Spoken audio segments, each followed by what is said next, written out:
لیکن خود رب کریم جل شانہ ارشاد فرمائے کہ شہر رمضان الذی، کہ جو رمضان کا مہینہ ہے نا یہ تم نہیں جانتے؟ یا اللہ کیوں؟ شہر رمضان الذی انزل فیہ القرآن، کیونکہ اس میں تو قرآن نازل ہوا، تو یہ تو مہینہ تو بس نیکیوں میں بھی کتنا اعلیٰ، ایک کے بدلے 770 اور ایک فرض 70 فرضوں کے برابر، 27 فرضوں کے برابر کئی مثال نوافل فرضوں کا ثواب۔ تو کوئی کہے کہ کیوں سارے مہینے برابر ہیں، تو پھر کیوں نہیں، لیکن اللہ نے یہ رحمتیں ہمیں عطا فرمائی ہیں۔ تو یہ جو آنے والا مہینہ ہے ذی الحجہ کا، یہ انوکھا مہینہ ہے، اور اللہ نے شان بھی قرآن پاک میں بیان فرمائی۔ بیشتر مفسرین فرماتے ہیں سورہ فجر پارہ نمبر 30 کہ والفجر ولیال عشر، یہ 10 راتیں ذی الحجہ کی اللہ فرما رہا ہے، ایسی بابرکت راتیں ہیں جو کسی اور راتوں میں نہیں۔ یعنی یہ فرمایا کہ ان دنوں عبادت کرنے والے کو جو ثواب ملتا ہے وہ اللہ ہی جانتا ہے کہ اس کو کتنا ملے گا۔ اور مفسروں نے اس پہ 10 دنوں میں دوسرے دن بھی کلام کیے ہیں، لیکن بیشتر مفسرین ذی الحجہ کے 10 دن کو ہی قرار دیتے، اس لیے کہ اس 10 دنوں کے اندر جو عبادتیں ہیں نا وہ کسی اور مہینے میں نہیں۔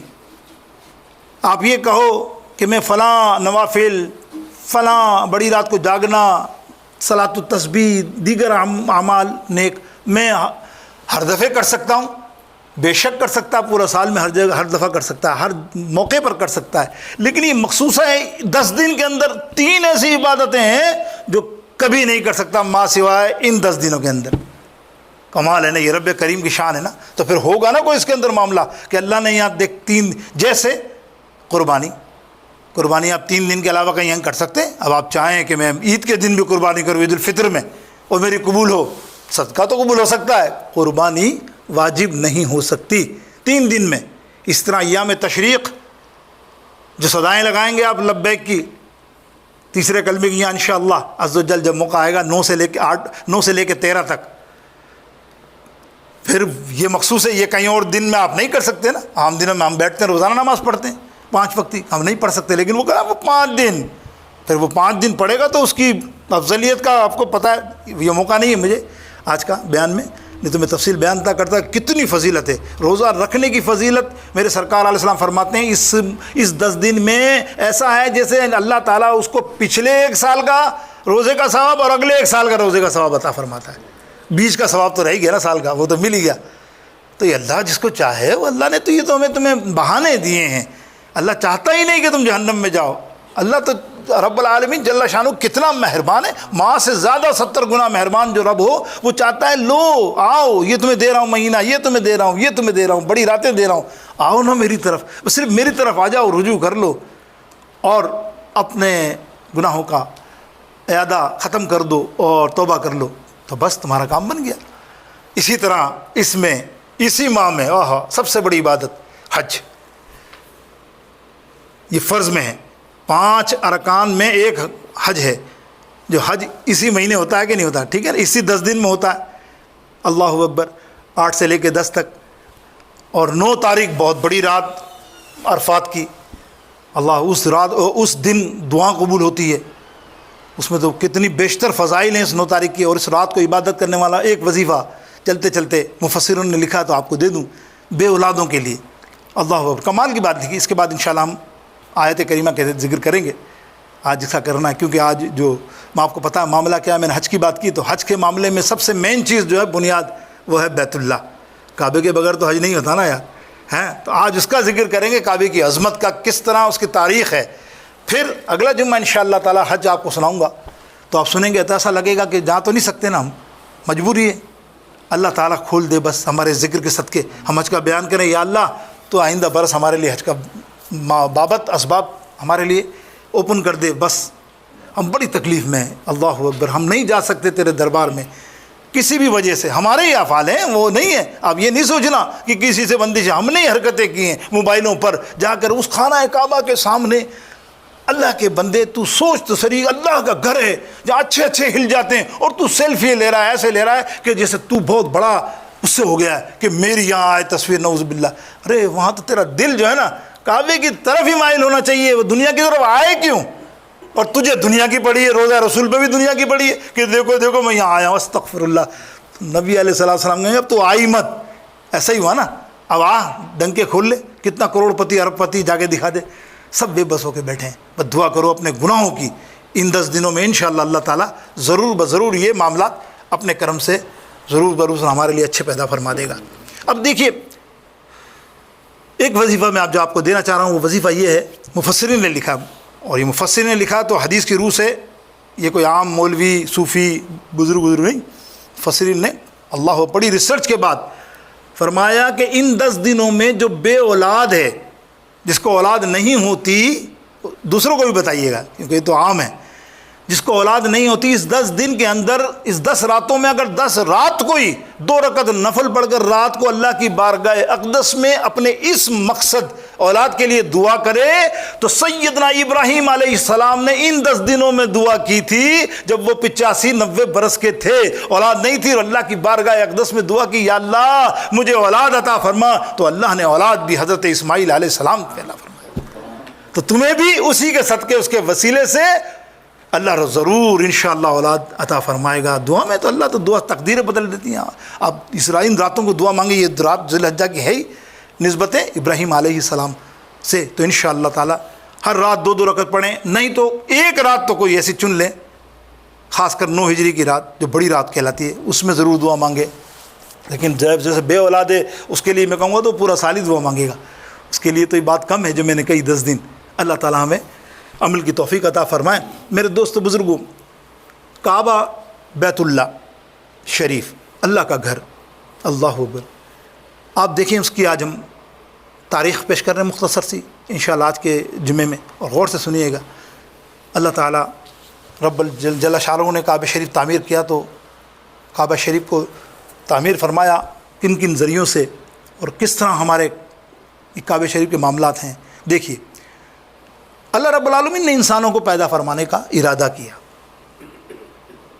ٹھیک ہے، آدم کی تخلیق سے پہلے. اللہ رب العالمین نے قرآن کی تفسیر پڑھ رہا ہوں مفہومی مختصر. اللہ تعالیٰ نے فرشتوں کی میٹنگ کری مشورے کے طور پہ. اے فرشتوں، میں انسان بنانے جا رہا ہوں، ٹھیک ہے، تمہارا مشورہ کیا ہے؟ اب فرشتوں نے اس وقت مشورہ دیا اپنے. فرشتوں نے کہا یا اللہ تو نے اس سے پہلے جن پیدا کیے، انہوں نے تو بربادی مچا دی، فساد کر دیا، اس لیے کہ وہ آگ سے پیدا ہوئے تو شر تھے، شر انگیزی کر دی.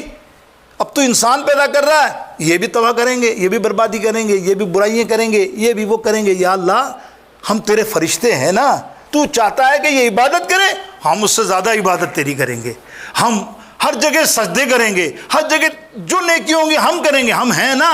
اے اللہ، یہ فرشتوں نے کہا اللہ ہم ہیں نا، اور ہم تو اجرت بھی نہیں لیتے، ہم تو تیرے حکم کے غلام ہیں، ہم تو اجرت بھی نہیں لیتے کہ تجھ سے کہیں کہ یہ وہ، تو پھر بھی دعا مانگتا ہے نا انسان ہر کام کے لیے، ہم تو نہیں. اللہ نے فرمایا اے فرشتوں تمہارا مشورہ اپنی جگہ رکھو. تم جانتے ہو انی اعلم ما لا تعلمون، جو میں جانتا ہوں نا وہ تم نہیں جانتے. اللہ اکبر. بات چلی گئی. اتنے میں اعلان ہوا کہ آدم علیہ السلام کا پتلا تیار ہو گیا، دیکھا بظاہر، اور آدم علیہ السلام تیار ہوئے اور تخلیق کیے گئے اور سجدوں کا حکم ہوا، سب ہو گیا. تو اب فرشتے آپس میں ایک دوسرے پر پریشان ہیں، ہم نے تو گستاخی کر لی، اللہ تعالیٰ نے تو انسان بنا لیا، اس کا مقصد ہم نے جو مشورہ دیا وہ ہم نے گستاخی کی، اللہ ہم سے خفا ہو گیا، ناراض ہو گیا، کیونکہ اللہ نے تو بنا دیا انسان. اور اللہ جو کرتا ہے، ہمیں تو یہ چاہیے تھا کہ اللہ رب العالمین کی بارگاہ اقدس میں عرض کرتے یا اللہ تیری رضا میں ہماری رضا، جو تو جانتا ہے ہم نہیں جانتے، ہم نے الٹا کر دیا، یہ کیا کریں؟ ابھی ایک دوسرے فرشتے سب جمع ہیں. سنو یہ بنیاد، فرشتے جمع ہیں، اب کیا کریں؟ اب بالکل کعبے کے بالکل اوپر، آسمانوں کے اوپر فرشتوں کا قبلہ ہے بیت المعمور. فرشتے وہاں سب جمع ہوئے، بولا آ جاؤ جمع ہو جاؤ. بولے کیا کریں گے؟ بولے ہم آج طواف کریں گے سارے، اور اللہ کو منائیں گے. انشاءاللہ ہم طواف کریں گے نا، اللہ راضی ہو جائے گا، ہمیں معاف کر دے گا. بظاہر سب نے طواف کرنا شروع کیا. اللہ نے فرمایا فرشتوں یہ کیا کر رہے ہو؟ یا رب العالمین ہم سے غلطی ہوئی تو ہمیں معاف فرما، ہم یہ طواف کر کے تجھے راضی کر رہے ہیں تاکہ تو راضی ہو جائے، ہمیں معاف فرما دے۔ اللہ تعالیٰ ارشاد فرماتا واہ فرشتوں مجھے بڑی خوشی ہوئی، جاؤ میں نے تمہیں معاف کر دیا یہ عمل تمہارا، لیکن اب ایک کام کرو، بالکل بیت المعمور کے نیچے چلے جاؤ سیت میں، اور نیچے جا کر ایک کعبے کی بنیاد میرا گھر بناؤ۔ اب فرشتے کہہ رہے ہیں، فرشتے ہیں نا، بولے یا رب العالمین گھر یہ اوپر تو اب نیچے تو گھر، یا اللہ نیچے بھی گھر؟ بولا ہاں۔ بولے نیچے گھر یا اللہ؟ سمجھ میں نہیں آئی بات، مطلب اپنے حساب سے کہہ رہے ہیں۔ اللہ فرماتا ہے جس طرح تم نے اپنے آپ کو سوچا کہ ہم نے خطا کی ہے بظاہر اور اللہ تعالیٰ ناراض ہے اور ہم یہ طواف کریں گے تو اللہ راضی ہو جائے گا اور میں راضی ہو گیا، تو کل آدم کی اولاد اس کعبے کا طواف کرے گی تو میں ان کی ساری خطاؤں کو معاف کر دوں گا۔ اللہ اکبر۔ یہ دیکھیں یہ بنیاد بتاتا جا رہا ہوں آپ کو، تاریخ ابن ہشام سے لے کے ساری کتابوں کے اندر موجود ہے، بڑی بڑی کتابوں میں۔ بہر تو اس کا حوالہ اس لیے نہیں دیتا کہ یہ تو ہے ہی تاریخ میں موجود، اس پہ تو کسی کا انکار ہی نہیں ہے کہ کعبہ کیسے بنا۔ ہاں اس میں مختلف آرائیں ہو سکتی ہیں، مختلف معاملات ہو سکتے ہیں۔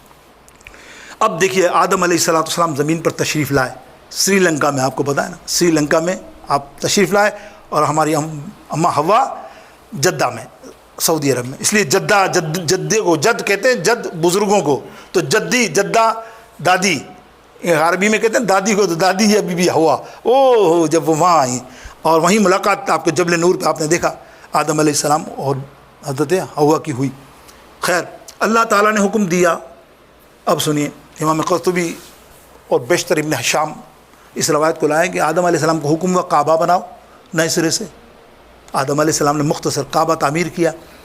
کعبہ تعمیر کرنے کے بعد اللہ اکبر، اللہ کی بارگاہ اقدس میں عرض کرتے ہیں، سنیے اللہ کی بارگاہ میں عرض کرتے ہیں قرآن پاک، ان اللہ لا یضیع اجر المحسنین، اے اللہ تو کسی کے اجر کو ضائع نہیں کرتا، یہ میں نے محنت سے کعبہ بنایا، اب مجھے اجر تو دینا۔ سبحان اللہ، دیکھیں نا اجر تو ہر چیز کا ہے، اللہ نے کہا جو تم اچھا کام کرو گے، نیکی کرو گے، اس کا بدلہ ہے 10، 1 کی 10 ہے نا، صدقہ دو گے، خیرات دو گے اللہ کی راہ میں 1 کا 10، سب کا اجر ہے نا، اجر سے خالی تو نہیں ہے کوئی بھی عمل آپ کا، چاہے ایک اللہ کا نام لیتے ہو تو تمہیں کتنی نیکی ملتی ہیں، 3000 وہ ملیں گی۔ تو اللہ فرماتا اچھا آدم جا، میں نے تیرے اگلے پچھلے آنے جانے والے سارے معاملات معاف کر دیے، تجھے صاف کر دیا۔ اللہ آدم علیہ السلام فرماتے ہیں یا رب العالمین حل من مزید، یا اللہ نہیں، حل من مزید۔ اللہ فرماتا اچھا تو اب سن آدم، اب جب تیری اولاد یہاں آ کر اس کعبے میں طواف کرے گی، میں ان طواف تمام کرنے والوں کے تمام گناہوں کو معاف کر دوں گا۔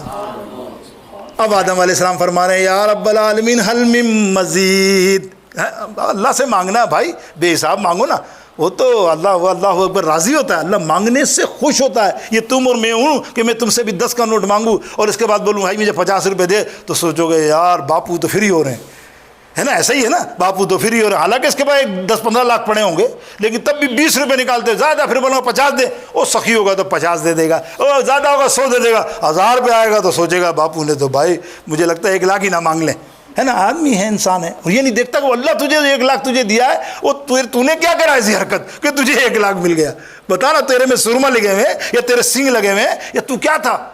بندے تو بھی سب کی طرح کا بندہ ہے، تجھے بھی تو 1 لاکھ اللہ نے دیا نا، اور تو بندوں کو 10,000 یا 2,000 5,000 دیتے ہوئے سوچتا ہے، یہ سمجھنے کی بات تھی۔ اللہ فرماتا حل من مزید، اللہ فرماتا آدم علیہ السلام سنو، حل من مزید نا، اور مانگتا ہے تو سن، اب جو اس کعبے کا طواف یا حج عمرہ کرے گا، حج کرنے آئے گا، جب وہ اپنا حج مکمل کرے گا یا طواف مکمل کرے گا اس کعبے پہ اور یہاں دعا مانگے گا تو میں اس کو تو معاف کر ہی دوں گا، اس کے گناہوں کو تو معاف کر دوں گا، یہ جس کے لیے بھی دعا کریں گے اللہ تعالیٰ رب العالمین اس سب کے گناہوں کو معاف فرما دے گا۔ کیا کمال ہے، دیکھیں میرے نبی علیہ السلام نے یہ حدیث سنائی نا تو فرمایا صحابیوں حاجیوں کو بولا کرو جب حج پہ جائیں نا کہ میرے لیے دعا کرو، اگر انہوں نے تمہارے لیے دعا کر دی نا تمہارا بیڑا پار ہو گیا، اسی لیے حکم ہے۔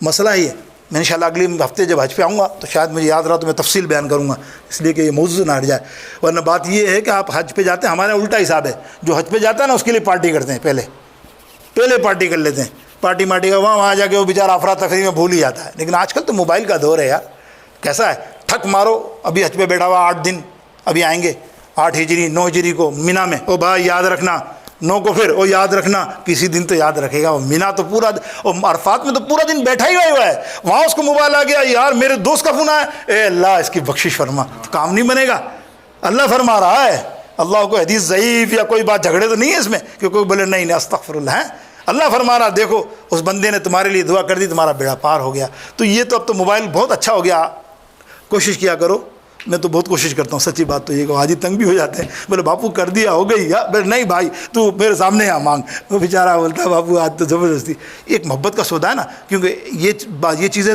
کسی پیسوں سے یا لین دین سے نہیں آتی، اللہ دل کی دعا ہوتی ہے، اسی لیے فرمایا نبی علیہ السلام نے حاجی آئے نا تب اس کا استقبال کرو، اس لیے کہ اس میں ایسا آیا جیسے ماں کے پیٹ میں آیا ہے، اور اس وقت وہ تمہارے لیے دعا کر دے تمہارا بیڑا پار ہو جائے۔ تو حاجی کو لینے جایا کرو، حاجی جب آئے یا حاجی کو فوراً پکڑ لو تاکہ وہ گناہوں میں مائل نہ ہو، وہیں پکڑ کے وہیں دبوچ لو، او بھائی دعا کرنا ہے، کہتے ہیں نا یار دعا میں یاد رکھنا، دعا میں یاد، اس وقت وہ دعا کی ہے جو یاد کر لی۔ اب دیکھیے آگے چلتے ہیں، آدم علیہ السلام نے اجرت مانگی، چلیں اب مختصر کرتے ہیں، نوح علیہ السلام کا دور آیا، طوفان نوح بڑا مشہور ہے، دیکھو کتنا خطرناک تھا، اتنا خطرناک ہوا کہ اللہ رب العالمین نے فرشتوں کو حکم دیا کہ سب ڈوب رہے ہیں، کعبے کو اٹھا کے آسمانوں پہ لے آؤ، وہ کعبہ اٹھ کر زمین سے سیدھا آسمانوں پر محفوظ ہو گیا، ٹھیک ہے۔ پھر ابراہیم علیہ السلام کا دور آیا، مختصر کر رہا ہوں وقت نہیں ہے، اب وہ نیچے ابراہیم علیہ السلام کا دور آیا تو اللہ نے کیا حکم فرمایا، ابراہیم اے میرے خلیل کعبہ تعمیر کرو، ان کو پھر نئے سرے سے کعبہ، اب تو نہیں ہے نا، کعبہ تو اٹھ گیا، اب کچھ ہے ہی نہیں، چتر میدان ہے۔ ابراہیم علیہ السلام فرماتے یا اللہ میں کس نقشے اور کس کے تحت بناؤں، میرے پاس تو کچھ جگہ نہیں ہے، سننا غور سے، میرے پاس تو کوئی معاملہ نہیں ہے۔ تو اللہ تعالیٰ ارشاد فرماتا ہے محبوب اے میرے خلیل میں کرتا ہوں۔ اللہ تعالیٰ نے، مفسرین فرماتے ہیں، یہاں بے شمار مفسر ہیں لکھنے میں، لیکن بہرطور شاہ عبدالحق دہلوی نے ایک جس کو کہتے ہیں مکڑی کا بھی ذکر کیا ہے، لیکن یہاں میں جس امام کا ذکر کر رہا ہوں وہ امام ہے امام علامہ واعظ رحاوی رحمۃ اللہ تعالیٰ علیہ، 400 ہجری، 400 سال پہلے کے امام، بہت بڑے، ان کی کتاب ہے بحر العلوم، بہت تلاش کر رہا ہوں مجھے ترجمہ نہیں مل رہا، ورنہ کیا زبردست کلاس کی کتاب، اور وہ کتاب میں یہ جو ذکر ہے جو میں ابھی بتایا، میں آگے جا رہا ہوں بیان کرنے، وہ پورا باب ہے میلاد النبی صلی اللہ علیہ وسلم، اندازہ کیجئے۔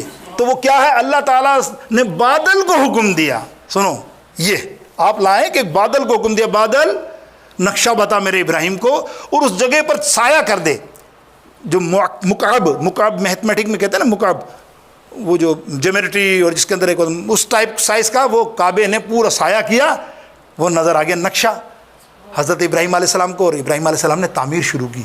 اب دیکھو محنت تو کی نا کعبے نے، بادل نے محنت کی کہ نہیں کی؟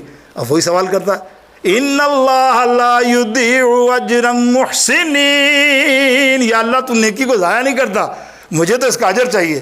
اللہ فرماتا بادل تجھے اجر دیتا ہوں، سنو بڑے دل کی بات کر رہا ہوں، اب یہ 2 منٹ غور سے سننا، کہیں توجہ نہیں ہٹنا، پھر مزہ آئے گا، عقیدہ تمہارا روشن ہو جائے گا۔ اللہ اکبر، کیونکہ یہ بات میں ایکسٹرا اس لیے لایا کہ یہ ویڈیو کلپوں میں سوالات لوگ کرتے ہیں نا، وہ ہر مولوی کو سنی سمجھتے ہیں، اوہ یہ تو بہت بڑا سنی ہے، تو درود السلام بھی پڑھتا ہے اور یہ کرتا ہے وہ کرتا ہے، اور وہی مولوی خطرناک ہے آج کے دور میں، کیونکہ وہ مارتا ہی تمہیں زہر اپنی شہد سے ہے۔ سنو اللہ کے حبیب علیہ السلام، اللہ اکبر، اللہ تعالیٰ سے عرض کرتا ہے کعبہ بادل کہ مجھے اجر چاہیے، اللہ فرماتا تجھے اجر دوں گا، سن اب تو کہیں نہیں جانا، تو اس کعبے کے اوپر اور اطراف میں ہی رہنا، کئی ہزار برس کے بعد، 5000 4000 3000 جتنے عرص کے بعد میرا محبوب ان کے یہیں کعبے شریف کے قریب ہی ولادت پانے والا ہے، اور جب وہ میرا محبوب آئے تو تیری ڈیوٹی یہ ہے کہ جب وہ گھر سے نکلے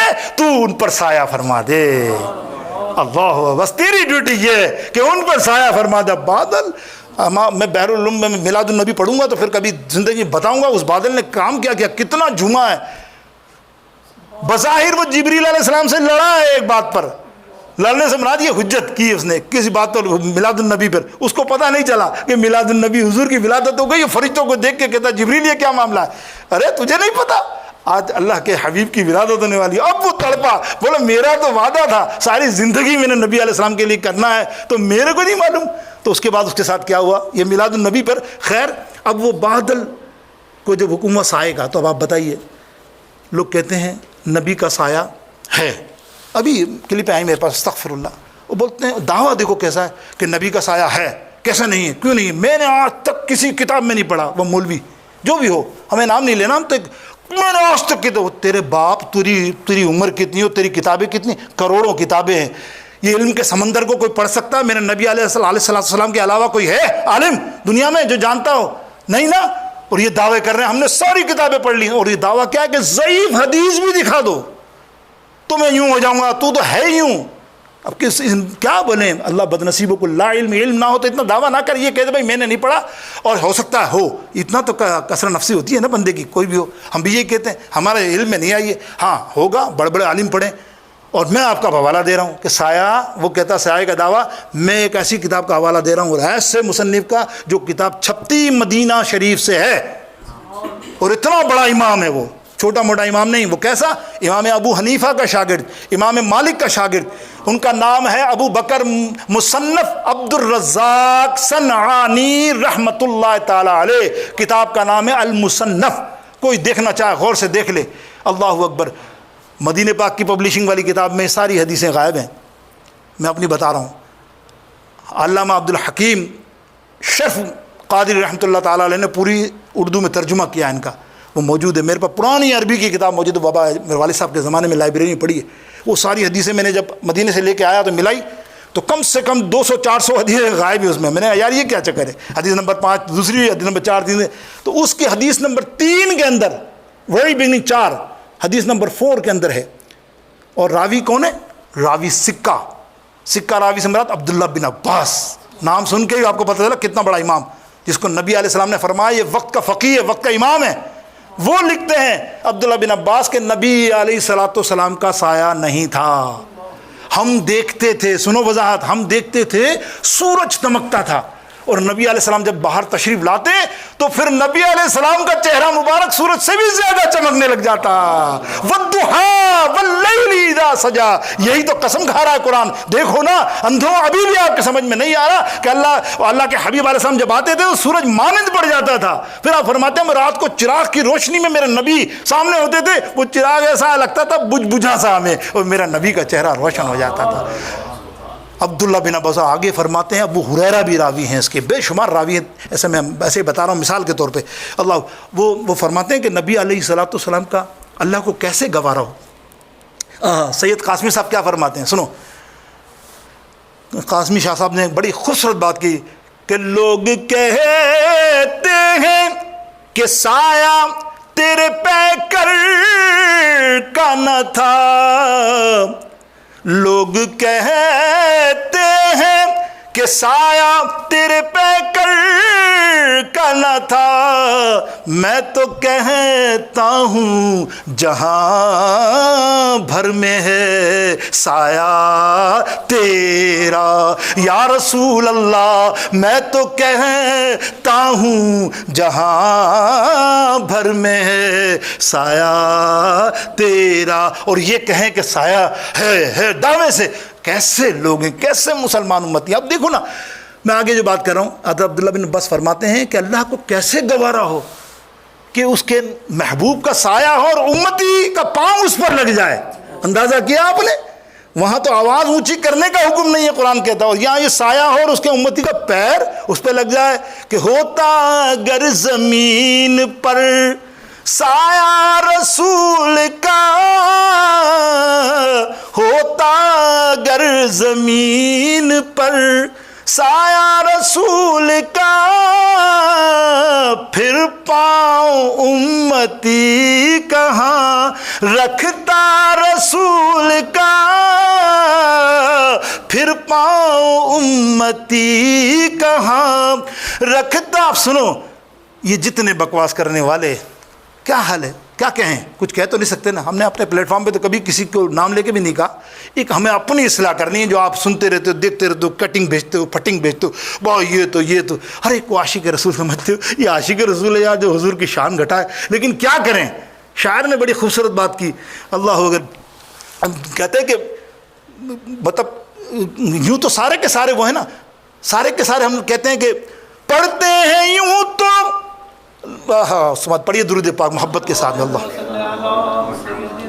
اور پڑھتے ہیں یوں تو غیر بھی کلمہ رسول کا، ٹھیک ہے نا، پڑھتے ہیں بھائی، ارے پڑھتے ہیں یوں تو غیر بھی کلمہ رسول کا، جنت اسے ملے گی جو ہوگا رسول کا، جنت اسے ملے گی۔ تو میرے دوستو بزرگوں، اللہ اکبر، اللہ رب العالمین ہمیں محفوظ رکھے۔ آج کا دور بڑا خطرناک دور ہے۔ آج ہم مثال یہی ہے، اپنی پسند کی چیز ہی آپ کو مارے، آپ کو آئس کریم پسند ہے تو وہ آئس کریم میں ڈال کے ہی آپ کو یہ سارے جوس دیتے ہیں بس، لیکن اپنا علم کو اضافہ رکھیے، علماء سے تعلق رکھیے، انشاءاللہ تعالیٰ آپ کے اللہ تعالیٰ نسلوں کو بھی محفوظ فرمائے۔ اب دیکھیے، آدم علیہ السلام نے بھی، اب ابراہیم علیہ السلام نے بھی کعبہ تعمیر فرمایا۔ کیسا تعمیر فرمایا سنو یار، یہ بھی بڑی محبت کا نقطہ بیان کر رہا ہوں۔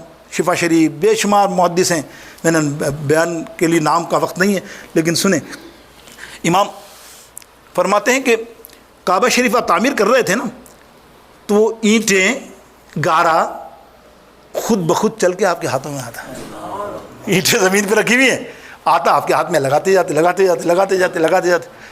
ہے نا۔ تو وہ امام فرماتے ہیں کہ یہ کیسے ہوا؟ سنو، انہوں نے ایک دلیل دی جو میں نقطہ آپ کو بیان کرنا چاہ رہا ہوں۔ دلیل دی، اللہ اکبر، ان کے قلم پہ قربان جاؤں، کیسی بات کیسے موقع پہ لاتے ہیں اور ہمیں پیش کرتے ہیں، ہم آپ کو پیش کرتے ہیں۔ اللہ تعالیٰ ہم سب کو بھی اللہ تعالیٰ اس بتانے کے صدقے میں، اس بتانے اور بولنے کے اور بیان کرنے کے صدقے میں اللہ تعالیٰ ہماری مغفرت فرما دے۔ دوستوں دیکھو نا، خود پتھر چل کے آ رہا ہے اور اب لگاتے جا رہے ہیں، ضرورت نہیں ہے وہ لا کے پڑے میں پتھر، اب پتھر کے لیے اٹھنا پڑے گا نا، دو ہی تو آدمی تھے، اسماعیل علیہ السلام وہاں سے لا رہے تھے پہاڑوں سے، اور آپ کو لگانا تھا جس طرح لگاتے ہیں مزدور، وہ آپ نے خود بخود آتی ٹھک ٹھک، آٹومیٹک، آٹومیٹک سسٹم جیسے آپ کے یہاں ہے۔ تو مفسر کتنی خوبصورت بات لکھتے ہیں محدث، کہتے ہیں کہ کیا تم کو یاد نہیں ہے نبی علیہ السلام نے حجت الوداع کے موقع پر 63، کہیں آتا اور کہیں 60، 63 اونٹوں کی قربانی کی۔ اونٹ کی قربانی آپ کو ایک وقت میں، آپ کو اندازہ نہیں ہے اونٹ کی قربانی اتنی آسان نہیں ہے کہ آپ کو 5 منٹ میں اونٹ آ جائے گا تیار ہو کے ٹھک ٹھک۔ وہ فرماتے ہیں کہ 63 اونٹ، صحابہ فرماتے ہیں کیسے کی کہ ایک اونٹ کو آپ ذبح کرتے، دوسرا گردن اللہ کے سامنے کھڑی کر دیتا، تیسرے کو کرتے، تیسرا جلدی سارے کے سارے گردن، یا رسول اللہ میں قربان ہونے کو تیار ہوں، ارے آپ کے ہاتھوں سے میں آج قربان ہونے کو تیار ہوں۔ اونٹ سب تیار تھے، اونٹ آپ حضور علیہ السلام نے 60 سے 63 اونٹوں کی قربانی فرمائی۔ اندازہ کیا آپ نے؟ تو یہاں جب اللہ چاہے تو نبی کا مقام یہ ہونا۔ اب نیچے ایک پتھر بھی تھا، پتھر بھی شاندار، آئے ہے پتھر کی بھی ہر کمال دیکھو نا یار، آج پتھر کتنے کمال کا ہو گیا تمہیں اندازہ نہیں، اس کے بغیر تمہارا عمرہ نہیں ہوتا، تمہارا حج نہیں ہوتا، وہ کمال ہے۔ پتھر، اللہ اکبر، یہ بولتے ہیں مزارات کے دیواروں کو کیوں چومتے ہو، مزارات کے چادروں کو کیوں چومتے ہو؟ پتھر جناب، وہ کیسا پتھر ہو گیا، ریوالونگ۔ ابراہیم علیہ السلام اونچی کرتے وہ اونچا ہو جاتا، لیفٹ پہ جاتے، جانا تو پڑے گا نا بھائی، پورا چکور ہے تو وہ لیفٹ پہ ہو جاتا، ہٹانے کی ضرورت نہیں پتھر کو، آٹومیٹک ریوالونگ چل رہا ہے۔ جب تعمیر ہو گئی تو ابراہیم علیہ السلام دعا مانگی نا، ان اللہ لا یضیع اجر المحسنین، اے اللہ اب تو میرا اجر، بولا ہاں ابراہیم مانگنا، اللہ اجازت دی اللہ نے کہ ابراہیم تو مانگ، جو مانگے گا دوں گا۔ اور ابراہیم علیہ السلام کی دعا قرآن پاک میں موجود ہے، آپ سب جانتے ہیں۔ لیکن یہ مفسر لکھتے ہیں کہ کیا ابراہیم علیہ السلام اتنی اچھا موقع مل رہا ہے تو ابراہیم علیہ السلام کچھ نہیں مانگ سکتے تھے؟ اور کچھ نہیں مانگ سکتے، یہ بھی تو مانگ سکتے تھے نا کہ تجھ سے تجھی کو مانگ کر مانگ لی ساری کائنات، تجھ سا کوئی سخی نہیں، مجھ سا کوئی گدا نہیں، پڑھو صلی نبی نام۔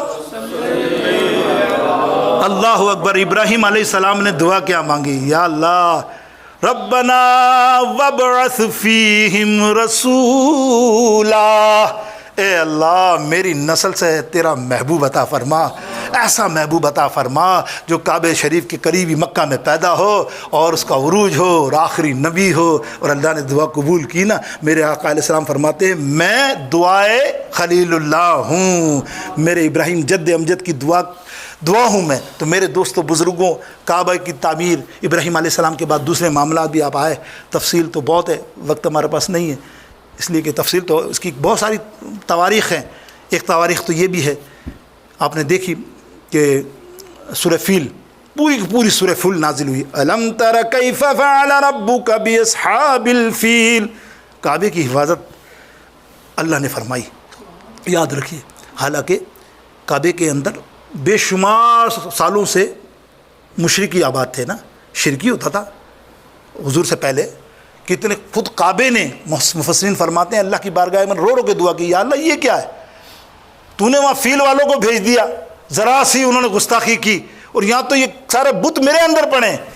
تو اللہ فرماتا کعبہ شریف کو کہ تو فکر نہ کر, ابھی کچھ عرصے کے بعد میرا محبوب آنے والا ہے نا, وہ ان سب کو تیز و نابود کر دے گا, ان سب کو تیز و نابود کر دے گا. اور وہاں دیکھیں آپ کیا ہوا کہ سورہ فیل کے اندر اللہ کا کلام دیکھیں, سبحان اللہ. دیکھو یہ عقیدے کی بات, پھر لوگ کہتے ہیں نا میں تو خود نقطے بتاتا ہوں 2-3, باقی آپ کی مرضی, سمجھو نہ سمجھو, واللہ عالم بالصواب. عقیدہ آپ کا اپنا ہے, مر کے تم نے جانا ہے, میں نے تمہاری قبر میں نہیں آنا, میں نے نہیں کچھ کہنا کہ نہیں یار یہ آدمی وہاں کے کہتا تھا اب صحیح ہو گیا. اب وہ جو ہوگا قبر میں تو فائنل ہی ہے, جو ہوگا تمہارے ساتھ. ہمارا کام ہے اللہ اکبر پڑھو, کیا پڑھتا ہے, آیت پڑھو, ترجمہ پڑھو ہر ایک کا. الم ترى کیف فعل, کیا بیان کیا ہو رہا ہے, اللہ تعالیٰ کیا فرما رہا ہے, اے محبوب یاد کرو. الم ترى کیف فعل ربک باصحاب الفیل, وہ اصحاب فیل کے قصے کو تو یاد کرو محبوب.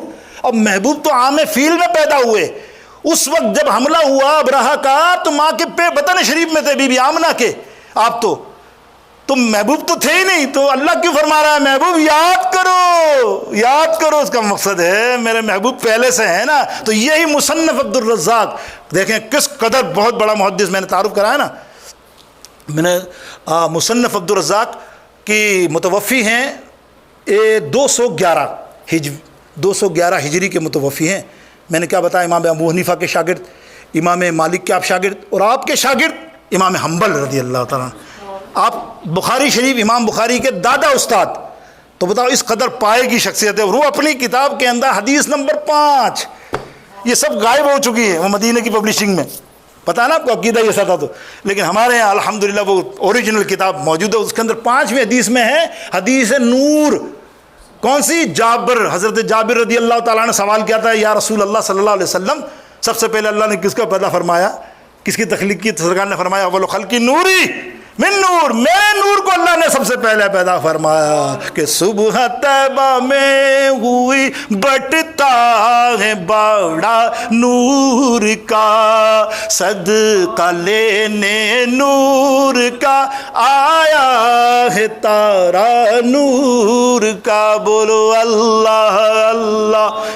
میرے دوستو بزرگوں, یہ وقت ہو گیا. انشاءاللہ اگلے جمعے مکمل حج کی سیر کراؤں گا آپ کو فضیلت فضائل کے ساتھ, اور اس کے ہم فقہی مسائل بھی دیکھیں گے کہ آج ہم جو موجود ہیں اور ہم حج نہیں کر رہے تو ہمارا حشر کیا ہوگا. یہ مت سوچنا کہ ہم حج کی جان چھڑا کے بیٹھے ہوئے, جو حج نہیں کرے گا کہ اللہ اور اللہ کے رسول نے کیا فرمایا, ان لوگوں کا حشر کیا ہوگا مرنے میں.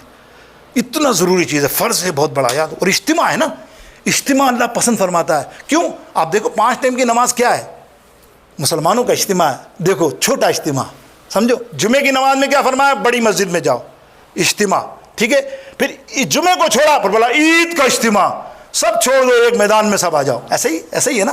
وہ تو اب ہمارے شہری طور پہ ہم نے سہولت دیکھ لی, وہ سارا اجتماع. پھر فرمایا اب سال میں ایک دفعہ اے میرے بیت اللہ میں آ کے سب جمع ہو جاؤ, سب جہاں کے طرح طرح کے لوگ. کیا اللہ تعالیٰ نے, یہ اگلی دفعہ ذکر کریں گے کہ اللہ نے کرا کیا ہمارے ساتھ. دیکھو نا, اللہ نے کہا ایک سفید کپڑے ہی پہن کے آئی ہو, یہ شو بازی تجھے یہیں اچھی لگے گی, یہ پرفیوم جو تو لگاتا ہے یہ یہیں لگا. وہاں یا اللہ میں تو بغیر پرفیوم کے نکل ہی نہیں سکتا گھر سے, ہے نا. ایسے بھی بہت سے لوگ ہیں, اللہ معاف کرے. میں نے اتنا بھی سنا, سچ بتا رہا ہوں, اس شکاگو میں آ کے سنا, پاکستان میں نہیں سنا, کہ لوگ اپنے بنیان پہ خوشبو لگاتے ہیں, سینٹ. ارے یار تو اندر بنیان میں تیرے کیا ہے, بولے نہیں بابا اس کے بغیر اپن باہر نہیں نکل سکتے. تو وہ تو بدن پہ تو لگاتے ہی ہوگے صاحب, تم لوگ آتے ہیں وہ باڈی شوڈی والے پرے ہے, تو اب وہاں اللہ لگا تیرا تھرول ہے بیٹا، تو آ تو صحیح، تو خوشبو لگائے گا تیری ایسی ہو جائے گی۔ اللہ اکبر۔ میرے دوستو یہ حج انشاءاللہ آئندہ جمعے اللہ تعالیٰ مجھے اور آپ سب کو سچے صحیح معنوں میں علم دین اور اپنے سچے عقیدے پر قائم و دائمی نصیب فرمائے۔ وآخر دعوانا الحمدللہ رب العالمین۔